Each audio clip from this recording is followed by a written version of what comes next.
Hello my dear students, welcome to my YouTube channel Gyan Sagar classes फलमा।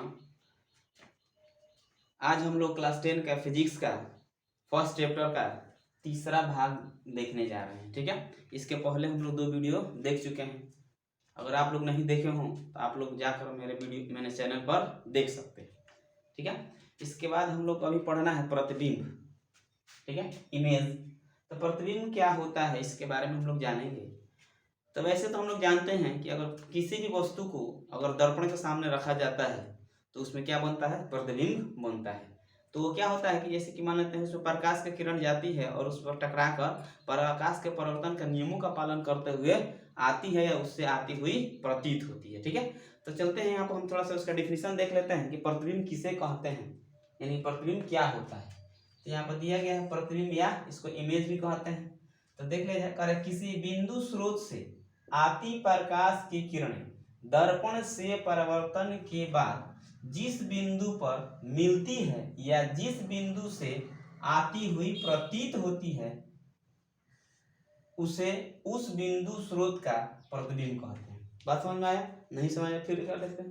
कह रहा है कि किसी बिंदु स्रोत से आती प्रकाश की किरणें दर्पण से परिवर्तन के बाद जिस बिंदु पर मिलती है या जिस बिंदु से आती हुई प्रतीत होती है उसे उस बिंदु स्रोत का क्या कहते हैं, प्रतिबिंब कहते हैं। यानी कि मान लेते हैं कोई बिंदु स्रोत हो गया, उससे जो प्रकाश गया दर्पण से टकराया और टकरा कर वहां से क्या हुआ, लौटा।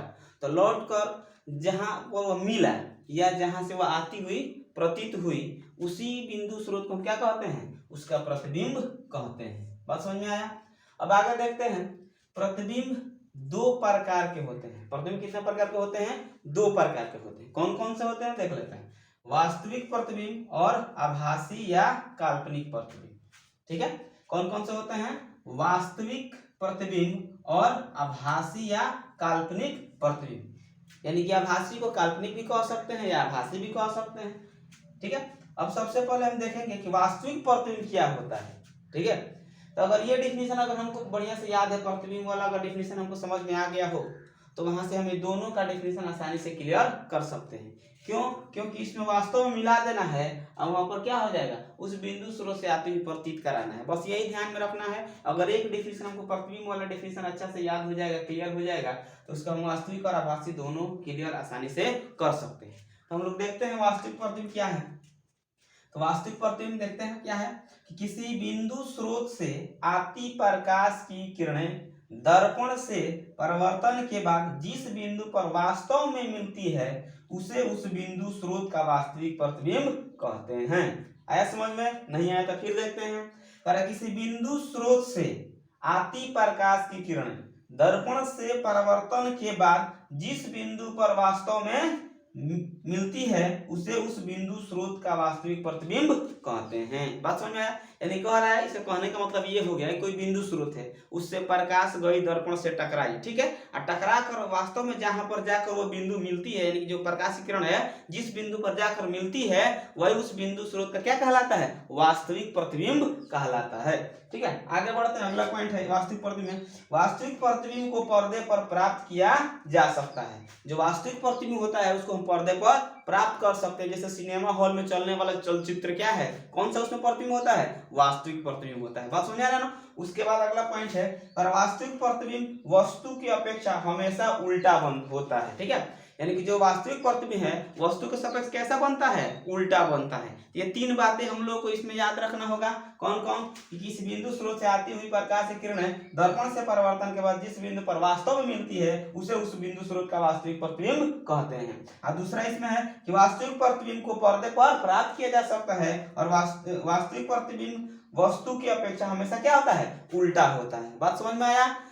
उसके बाद आगे हम लोग को पढ़ना है आभासी या काल्पनिक प्रतिबिंब। क्या पढ़ना है? आभासी या काल्पनिक प्रतिबिंब। आभासी या काल्पनिक प्रतिबिंब क्या है देखते हैं। किसी बिंदु स्रोत से आती प्रकाश की किरणें परावर्तन के बाद जिस बिंदु से आती हुई प्रतीत होती है उसे उस बिंदु स्रोत का आभासी प्रतिबिंब कहते हैं। बात समझ में आया? नहीं आया फिर एक बार पढ़ेंगे। किसी बिंदु स्रोत से आती प्रकाश की किरणें परिवर्तन के बाद जिस बिंदु से आती हुई प्रतीत होती है उसे उस बिंदु स्रोत का आभासी प्रतिबिंब कहते हैं। देखते हैं, हम इसको समझ लिया जाए। और किसी बिंदु स्रोत से आती प्रकाश की किरणें परिवर्तन के बाद जिस बिंदु से वह आती हुई प्रतीत होती है उसे ही उस बिंदु स्रोत का क्या कहा जाता है, आभासी प्रतिबिंब कहा जाता है। बात समझ में आया। उसके बाद अगला पॉइंट इसमें है कि आभासी प्रतिबिंब को पर्दे पर प्राप्त नहीं किया जा सकता है। बात समझ में आया ना, यानी कि आभासी प्रतिबिंब जो है उसको हम पर्दे पर प्राप्त नहीं कर सकते हैं। उसके बाद कह रहा है कि आभासी प्रतिबिंब वस्तु की अपेक्षा हमेशा कैसा बनता है, सीधा बनता है। बात समझ में आया। यानी कि जो आभासी प्रतिबिंब है वह वस्तु के अपेक्षा हमेशा कैसा बनता है, सीधा बनता है। एक और पॉइंट इसमें है कि आभासी प्रतिबिंब को सदा बिंदुओं से या टूटी रेखाओं द्वारा दिखाया जाता है। जैसे कि मान लेते हैं डॉट डॉट डॉट के माध्यम से हम क्या कर सकते हैं, इसको निरूपित कर सकते हैं। किसको, आभासी प्रतिबिंब को। और वही आभासी अगर वास्तविक प्रतिबिंब को दर्शाना होगा तो स्ट्रेट लाइन से दर्शाएंगे। बात समझ रहे हैं ना। चलो क्लियर हुआ।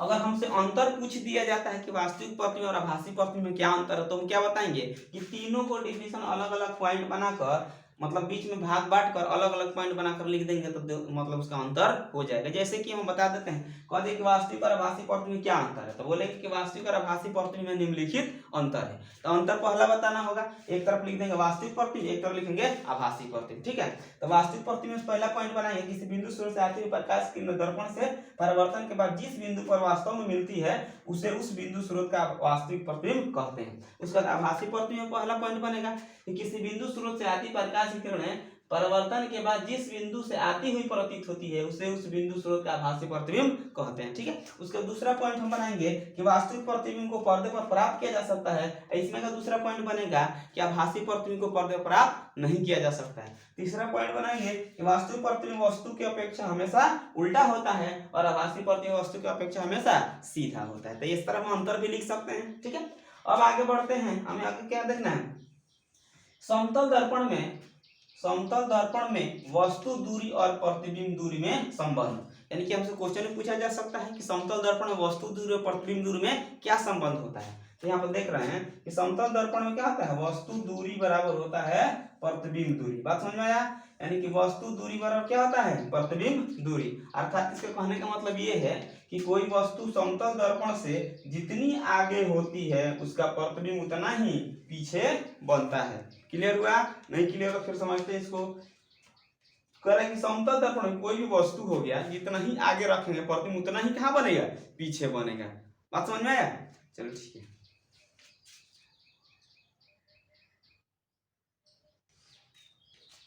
इसके आगे हम लोग पढ़ना है समतल दर्पण द्वारा बने प्रतिबिंब की विशेषताएं। ये एग्जाम के दृष्टि से बहुत इंपॉर्टेंट पॉइंट है। ठीक है, इसको हमें बहुत ध्यान से समझना होगा और इसको दिमाग में रखना होगा। ठीक है, तो सबसे पहले देखते हैं क्या कह रहा है, समतल दर्पण द्वारा बने प्रतिबिंब की विशेषताएं।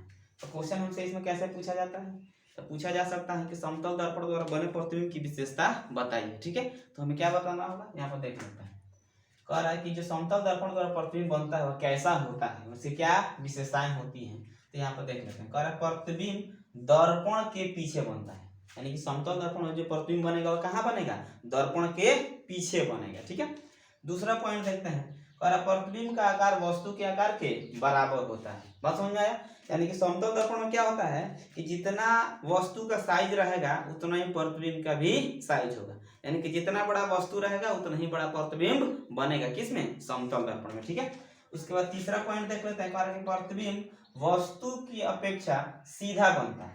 इसमें प्रतिबिंब कैसा बनता है, सीधा बनता है। ठीक है, समतल दर्पण में जो प्रतिबिंब बनेगा वो कैसा बनेगा, सीधा बनेगा। ठीक है, आगे बढ़ते हैं। अगला पॉइंट कह रहा है कि प्रतिबिंब पार्श्विक रूप से उल्टा होता है। पार्श्विक मतलब तब देखने में, यानी कि देखने में कैसा लगता है हमको, उल्टा लगता है। यानी कि इसके द्वारा प्रतिबिंब जो बनता है वो देखने में हमें उल्टा महसूस होता है। ठीक है ना, उल्टा लगता है।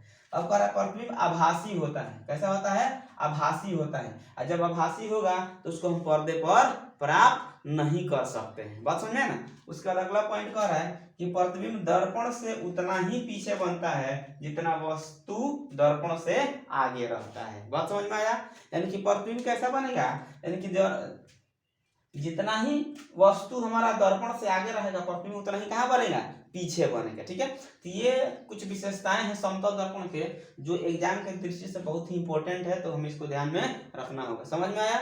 अगर नहीं समझ में आया हो तो फिर बोलना है, अगर कमेंट में भी आप लोग बता सकते हैं कि समझ में आया है कि नहीं आया है। ठीक है, अगर मेरा वीडियो आप लोग को अच्छा लगा हो तो लाइक करें, कमेंट करें और अपने दोस्तों में शेयर करें और मेरे चैनल को सब्सक्राइब करें। जय हिंद, जय भारत।